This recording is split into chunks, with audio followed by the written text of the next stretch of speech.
Hello friends, today I am going to teach you the concentration of solution molarity and molality. Hello friends, आज हम concentration of solution की दो terms के बारे में पढ़ेंगे। कंसंट्रेशन ऑफ सॉल्यूशन की जो है दो टर्म्स के बारे में पढ़ेंगे। एक है molarity, first one is molarity and the second one is molality. दोनों टर्म बिल्कुल प्रोनाउंस करने में सिमिलर है, मोलारिटी एंड मोलालिटी। सिर्फ फर्क है इनके, एक आर है और एक एल। बाकी इनकी जो प्रॉपर्टीज हैं वो भी बहुत सारी वेरी करेंगी। सबसे पहले हम मोलारिटी की बात करें तो जो हमारी मोलारिटी है वो कौन सी रिलेटेड टर्म थी? Volume related term. पिछले लेक्चर में पढ़ा था ना हमने कि मास रिलेटेड टर्म और वॉल्यूम रिलेटेड टर्म है। तो मोलारिटी हमारी वॉल्यूम रिलेटेड टर्म है, और जो मोलारिटी है उसको डिफाइन किया जाता है number of moles of solute dissolve per litre of the solution. Number of moles of solute dissolve per litre of the solution. तो मतलब क्या है इसका कि कितने number of moles of solute, कितने नंबर ऑफ मोल्स जो है सॉल्यूट के वो एक सॉल्यूशन में प्रेजेंट है। सॉल्यूशन सबको पता था, सॉल्यूशन दो चीजों को मिलाकर बनता था, एक सॉल्यूट और सॉल्वेंट। इनके मिक्सचर को क्या बोलते थे? सॉल्यूशन। तो ये हमारे number of moles of solute के बारे में बताते हैं कि कितने सॉल्यूट के मॉलिक्यूल्स प्रेजेंट है सॉल्यूशन में। अगर हम इसका मैथमेटिकल एक्सप्रेशन देखें तो molarity is equal to number of moles of solute divided by per litre, मतलब divided by volume of the solution in litre, इसमें लीटर में। और अगर ml का केस हो तो number of moles of solute divided by volume of solution in ml into 1000। तो इस फॉर्मूले से हम मोलारिटी को फाइंड आउट करते हैं। अब हमारी बात आती है कि number of moles of solute की। तो number of moles of solute को निकालने के लिए भी एक फॉर्मूला होता है। Number of moles of solute को निकालने का जो फॉर्मूला है that is your given mass divided by molecular mass. तो इससे हम number of moles of solute को निकाल सकते हैं। एग्जाम्पल के तौर पे अगर हम देखते हैं कि molarity of sugar solution is 2 molar in litre. तो मतलब क्या हुआ कि molarity of sugar solution is 2 molar. तो इसका मतलब ये हुआ कि आपकी जो मोलारिटी है उसमें नंबर ऑफ मोल्स कितने हैं? तो 2 मोल्स ऑफ शुगर जो है वो प्रेजेंट है लीटर 1 लीटर सॉल्यूशन पे। अगर हम एक एग्जांपल देखें तो उसके लिए हम एक न्यूमेरिकल देखते हैं जिसमें हमने निकालनी है find the molarity of 40 gram NaOH dissolved in 250 ml solution। तो इसको निकालने के लिए सबसे पहले हम क्या करेंगे? फॉर्मूला लिखेंगे। तो मोलारिटी क्या है तुम्हारी? मोलारिटी है number of moles of solute. अब हमारा ml में है तो हम फॉर्मूला अप्लाई करेंगे ml वाला, वॉल्यूम ऑफ सॉल्यूशन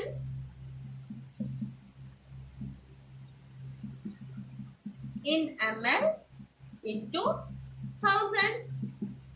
ये फॉर्मूला अप्लाई करेंगे। अब हमारा सबसे पहले number of moles of solute निकालना होगा। तो number of moles of solute निकालने के लिए क्या था, molecule given mass divided by molecular mass. तो गिवन मास हमें कितना दिया हुआ है, 40 ग्राम, और मॉलिक्यूलर मास हमने फाइंड आउट करना। तो मॉलिक्यूलर मास NaOH का निकालने के लिए हम क्या करते हैं, NaOH का मॉलिक्यूलर मास निकाल के NaOH, सोडियम का 22 प्लस 16 प्लस हाइड्रोजन 1, तो कितना है आपका, तो आपका आता है इसका टोटल मॉलिक्यूलर मास अगर हम देखें तो इसका मॉलिक्यूलर मास बनता है आपका 40 ग्राम। तो 40, तो अगर हम इसे फॉर्मूले में अप्लाई करते हैं, मोलैरिटी इज इक्वल टू 22.5 के करीब लेते हैं इसके मास को, तो 39.5 के हिसाब से ये 40 ग्राम बन जाता है। तो molarity is equal to number of moles of solute 40 divided by 40 into 250 into 100,000। तो 40 इंटू 40 1 इंटू 1000 डिवाइडेड बाय 250। तो जब इसे कट करेंगे तो क्या बनेगा, कितना आएगी इसकी मोलैरिटी, 4 मोलर। ठीक है, अब हम बात करते हैं सेकंड टर्म की। तो आप लोगों को ये समझ आ गया। अब हम बात करेंगे second term, that is your molality. तो मोलैलिटी क्या हुई आपकी, number of moles of solute present in 1 kg of solvent, 1 kg of solvent। जो मोलैरिटी थी वो क्या थी, number of moles of solute present in 1 litre of solution. और इसमें हम क्या बोल रहे हैं, number of moles of solute present in 1 kg of solvent. तो मतलब ये हमारी कौन सी टर्म हुई, मास रिलेटेड टर्म। ठीक है, और जो मोलैलिटी है उसको लिखने का फॉर्मूला है, मोलैलिटी को हम लिखते हैं number of moles of solute divided by mass of solvent. जबकि हमने जो मोलैरिटी थी उसमें क्या था, divided by volume of solution in KG, mass of solvent in KG. अब क्या है, तो इसका मतलब क्या हुआ, कि इसका मतलब ये हुआ कि आपका कितना नंबर ऑफ सॉल्यूट प्रेजेंट है कितने सॉल्वेंट के मास में। मैं सॉल्यूशन की बात नहीं कर रहा है, ना ये वॉल्यूम की बात कर रहा है, ये मास की बात कर रहा है, और वो भी सॉल्वेंट की। तो अब हमको ये क्वेश्चन माइंड में राइज होता है कि मोलैरिटी से हम किसी की कंसंट्रेशन को मेजर कर रहे हैं, तो हम मोलैरिटी क्यों लेते हैं। जो मोलैरिटी है वो क्या थी हमारी, जो मोलैरिटी थी वो थी हमारी volume related term, volume related term. और जो मोलैलिटी है वो है हमारी मास रिलेटेड टर्म, मास रिलेटेड टर्म। जो वॉल्यूम रिलेटेड टर्म है बच्चे वो आप लोगों की होगी टेम्परेचर डिपेंडेंट, और जो टेम्परेचर पे डिपेंड करेगी, और जो मास रिलेटेड टर्म है वो टेम्परेचर इंडिपेंडेंट, उसका टेम्परेचर से कोई लेना देना नहीं है। तो जो आपकी मोलैरिटी है, आपने किसी सॉल्यूशन की मोलैरिटी निकाली, फिर हमने क्या किया, उसको हीट कर दिया सॉल्यूशन। जब हमने बाद में उसकी मोलैरिटी फाइंड आउट की तो वो चेंज हो जाएगी। तो इट मीन्स कि molarity is not your accurate, और जो मोलैलिटी है वो किस पे है, मास पे डिपेंडेंट है, उसका टेम्परेचर से कोई लेना देना नहीं है। आपने सॉल्यूशन, आपने किसी की मोलैलिटी निकाली, जब आपने उसको हीट किया फिर उसके बाद उसकी मोलैलिटी निकाली तो वो सेम थी।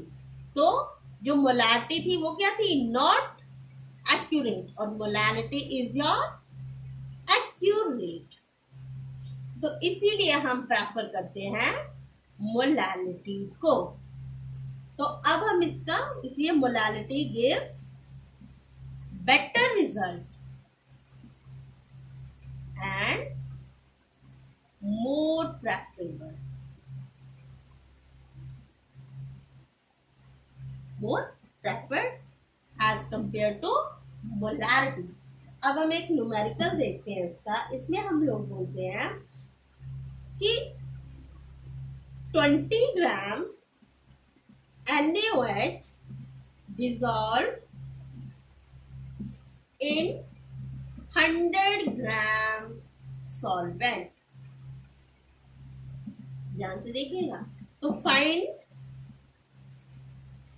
Out molality. तो जो मोलैलिटी है उसको हम स्मॉल m से इंडिकेट करते हैं, number of moles of solute divided by mass of solvent into 1000, क्योंकि ग्राम में है। तो अब हम क्या करेंगे, जो हमारी नंबर ऑफ मोल्स है, जो नंबर ऑफ मोल्स है उनको निकालने के लिए सबको पता फॉर्मूला, गिवन मास, गिवन कितना है 20, और NaOH का भी पीछे फाइंड आउट किया था 40। तो कितना आया 1/2, जिसे हम 0.5 भी बोल सकते हैं। 1/2 को करेंगे तो 0.5 भी आएगा। तो अब हम इस वैल्यू को फॉर्मूले में पुट करते हैं मोलैलिटी के में। तो स्मॉल m से अगर हम इसको इंडिकेट करते हैं तो क्या आएगा, number of 0.5 0.5 into 1000 divided by 100। तो अगर हम इसको बोले 5 डिवाइडेड बाय 10, 0.5 10 और आ गया into 100।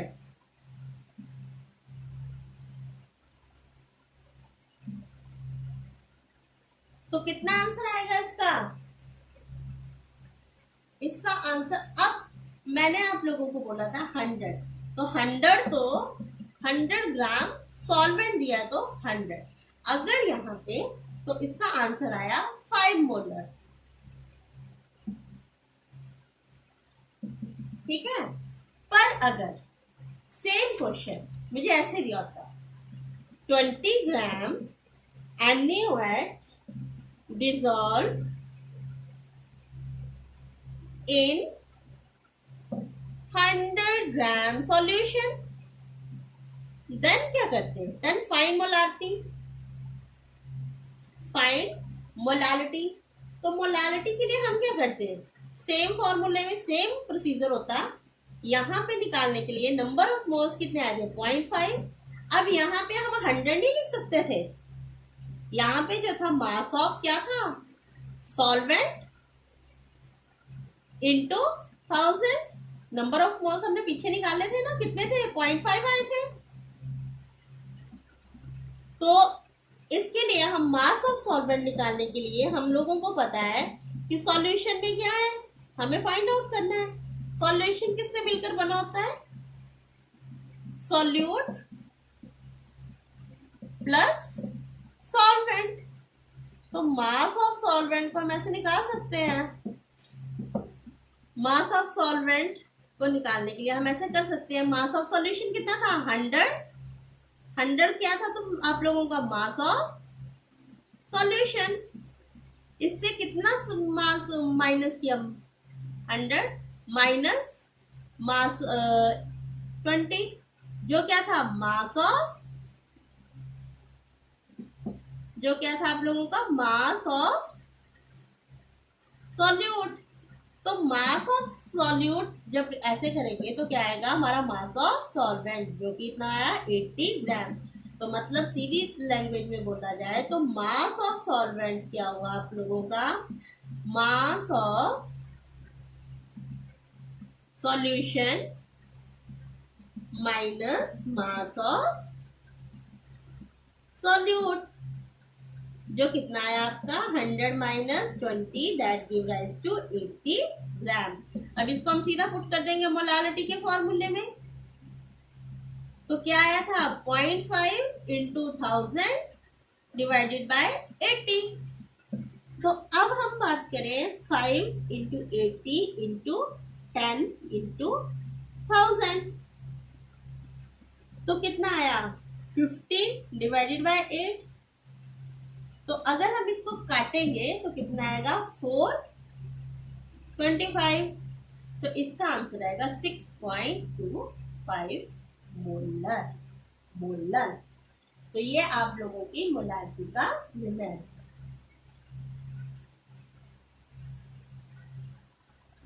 Thank you for watching the video. If you like the video, then please subscribe our channel.